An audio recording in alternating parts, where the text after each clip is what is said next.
The first claim is Trump is an authoritarian whose political project seeks to centralize and consolidate power by engaging with our laws in bad faith. Sure, I concede the point.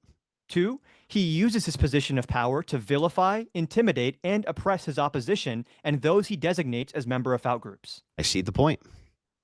3, he builds, fuels, and justifies this movement with allusions to a once glorious, now desecrated past, which can only be reattained through ultranationalism. I cede that point too. Cool. Thanks for having us, James. That's not me ceding to fascism. Well, you're ceding that, by my definition, Trump is a fascist. No, because your definition has a key word here, which is not in any of those three pillars. Ultra nationalist. I just said that was at the end of the third pillar. Here's the problem with it. No, you said he appeals. You're saying he appeals to some like rhetorical ultranationalism or something. That's not ultranationalism. To you, it's not. No, it's just not. Okay, cool. It's just objectively not ultranationalism. Even if I concede all three of these points, it doesn't demonstrate Trump's a fascist. Why not? Because the metrics for ultranationalism are not in place. None of them. Because you're using a different definition of ultranationalism. No, because I'm using the definition of ultranationalism. So is there like a consensus on what ultranationalism means? Yes, there's a consensus of ultranationalism versus nationalism. That's Who's one the thing. Consensus between? Well, in this case, we you would and be yourself? we're looking at the architects of fascism, what they considered it to be, which and is I Giovanni Gentile. Why appealing to the architects of this ideology, who are always going to dress up their methods with ideological flourish, is not really relevant in the descriptive analysis of whether or not someone is a fascist. It's the most relevant is whether or not they follow the actual ideology. What you're trying to do is name the trait, some vegan name the trait argument for fascists. And it's like, no, veganism came from. You're the one who brought up bananas earlier. Fascism is but that wasn't to demonstrate anything vegan related. So anyway, the point is here is that fascists themselves told us what they considered ultranationalism to be. Within the state. And cult members tell us what their cult is all about. Their ideology? Yeah, of the cult, but then they're going to conveniently ignore that ideology for purposes of achieving power. So you're saying that you're going to tell Christians what they believe more than Christians are going to tell you what they believe? I'm not here to talk about religion, so no, I'm not telling Christians anything. Well, do you consider Christianity an ideology? It's a religion. I mean, I guess it's an ideology, sure. Yeah, so the thing is like, why would you yield to them on their ideology then and what they believe? Because religions, especially organized religions, are by definition going to be formalized doctrines that you have to adhere to. With dogmas, right? Yeah, sure. Don't you consider Giovanni? And we're talking about socio-political phenomena. Don't you consider these social political advocates of this particular ideology to have written dogma pertaining to the very ideology that they then instituted in their nation? In Gentile's case and Fascist Italy's case, they brought on 22 sectors of new corporatism. Yeah. They had dogma that they actually acted on. It wasn't in a vacuum. They acted on the dogma. Let me ask you a question about the dogma. Would they deviate from that ideological dogma if it meant expanding or consolidating their power? Or would they say, no, I have to stick to the dogma, like the fascist leaders in those situations? Well, I think in Italy, they would not have deviated. In Franco's Spain, they may have deviated. Sure. All I'm trying to get at here is that what a fascist says fascism is probably going to be dressed up in a certain way that is going to obfuscate or straight up omit certain aspects of how fascism actually functions. Yeah, so and again, I'm using a diagnostic definition. Why shouldn't I do the exact same thing? I'm giving you you can do whatever you want. Not only a diagnostic definition, I'm giving you the most concise historical definition. It's a historical movement. It's not just a very narrow capturing. Definition. It's not just capture. I gave you such a narrow definition. It's unbelievable. I'll give it to you again. Right? No, I know Fascism is an ideology that proposes a corporatist, telegenetic, ultranationalist state. That's as narrow as it could possibly be. Let's break this definition down. Let's hear him say it one more time. No, I know Fascism is an ideology that proposes a corporatist, telegenetic, ultranationalist state. All right, piece by piece. So fascism is a political ideology that advocates a corporatist, palingenetic, ultranationalist state. So to start, corporatist meaning state-directed organization of labor and industry into coordinated sectors. Palingenetic being centered on the myth of national decline followed by rebirth. And then ultranationalist, treating the nation as an organic whole superior to the individual. And when I say organic, I don't want you to think natural. I don't want you to think adjacent to natural. I want you to think more like organism.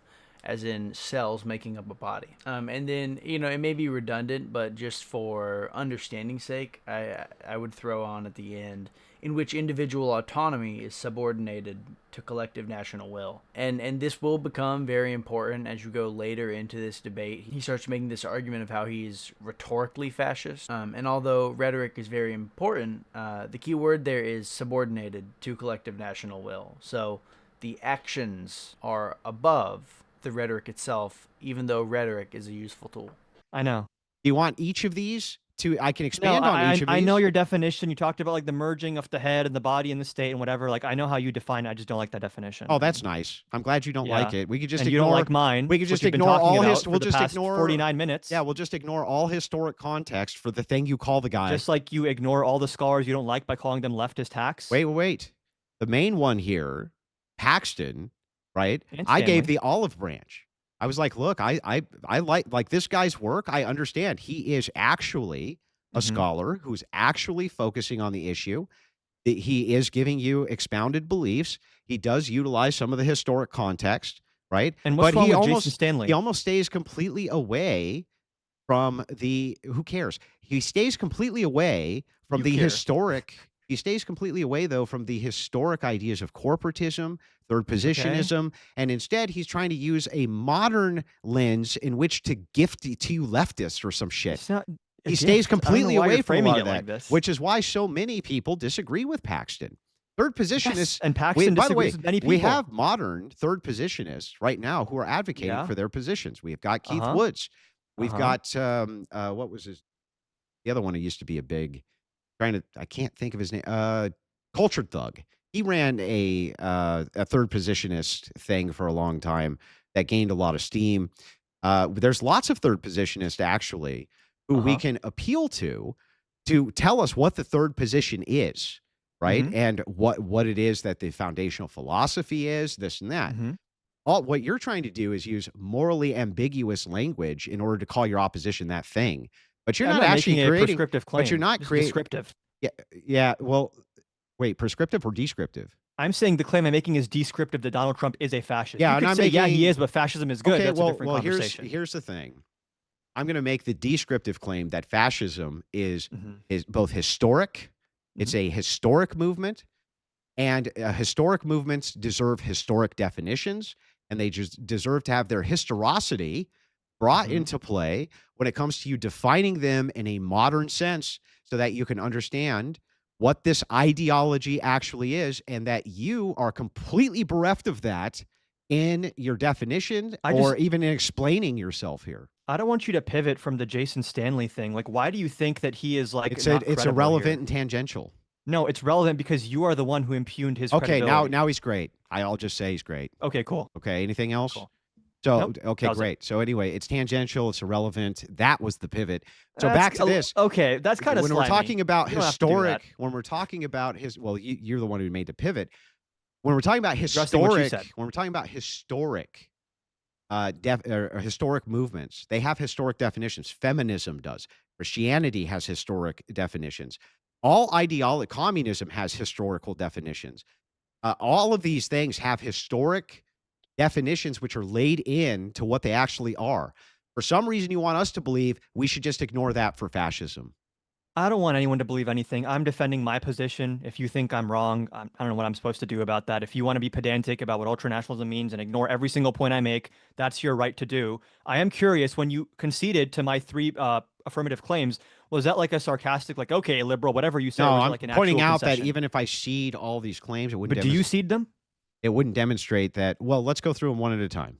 Sure. You want me to start with number one? Trump is an authoritarian whose political project seeks to centralize and consolidate power by engaging with our laws in bad faith. Yeah, I'll cede that claim. You actually fully agree with me on that? No, I didn't say I fully agree with you. I just said I'll cede the claim. Whether I agree with you or not is tangential to the debate. Well, I'm curious. Do you agree? I don't with me? care what you're curious about. It's tangential to the debate. Well, it seems pretty I don't relevant care to the what debate, you're. actually. No, it's not relevant. If I agree or don't agree, what's relevant is My if he is or affirmative isn't a claim as fascist. to why Trump is a fascist is not relevant to the debate. No, wait. Okay. That claim is relevant to the debate. Whether I agree with that claim is not. And you don't want to share with anyone whether or not you agree with that. Why claim. would that have anything to do with this debate? because then we could discuss substantively Yeah, what no, Trump you has want to done. get into policies. Next time, ask for I want policy to get debate. into Trump We're because if asking, you read we're the right, description what's the of the prompts? debate, it's is Trump a fascist, Yeah, not what is and fascism. here's the thing. I'm ceding every one of these points hypothetically and still demonstrating he's not. Okay. So you think that even if we use the claim number one, Trump is an authoritarian whose political project seeks to centralize and consolidate power by engaging with our laws in Yeah, bad that's faith, not fascistic. in conjunction with my other two claims, is not fascistic. So we'll start with claim 1. That's not fascistic. So claim 2. Well, you have to be all three together. Okay, go to claim 2. This is like pointing at a brick and saying it's not a house liberal. You Okay. said a house has bricks. Okay, I'm going to go through them one at a time and tell you if they're Yeah. fascistic or not, and then we'll take the totality of them. Go ahead. Okay. Trump is an authoritarian whose political project seeks to centralize and consolidate power by engaging with our laws in bad faith. He uses this position of power to vilify, intimidate, and oppress his opposition and those he designates as members of outgroups. And he builds, fuels, and justifies this movement with allusions to a once glorious, now desecrated past, which can only be reattained through ultranationalism. Well, wait a second. Can only be attained with ultranationalism. This is an important point right here, because that allusion to a glorious once better state is the palingenetic which Andrew Wilson was referencing. The main contention here in this debate is the definition of ultranationalist, which they will not agree on, and the definition of fascism itself, because Andrew Wilson's definition is grounded in history as it's a historical term, while the other gentleman's is not. Reattained, yeah. Reattained. Okay. So Trump is saying that he wants everybody to be the body of the state.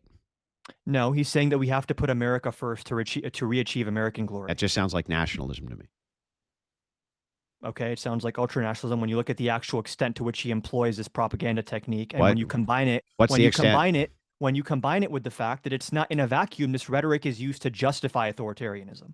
Well, If he was just saying it and then even doing if the tariffs rhetoric legally, is different question. Hang on, even if the rhetoric is used to justify authoritarianism, that still is not fascism. According to you, I No, guess. no, I mean according to all of the according to all of the history around How what long do you want fascism to do is, this? and not Like- only that, according to your own don't be a snarky little you took the debate. Suffer. So back to this. I am. Yeah, back to this. It's more The funny than thing suffering. is- I just the like. thing Are we is, not is going to talk like, about Trump at all? we are talking about if Trump's a fascist. No, What's but the things debate? that Trump has done. Yeah, not like, yeah. I'm not here. again, I'm here to talk about if Trump's a fascist. I want to clarify with James. The debate prompt is not what is fascism. Is Trump a fascist? Yeah, that's right. So we're talking about if Trump's a fascist. Anything else? Yeah.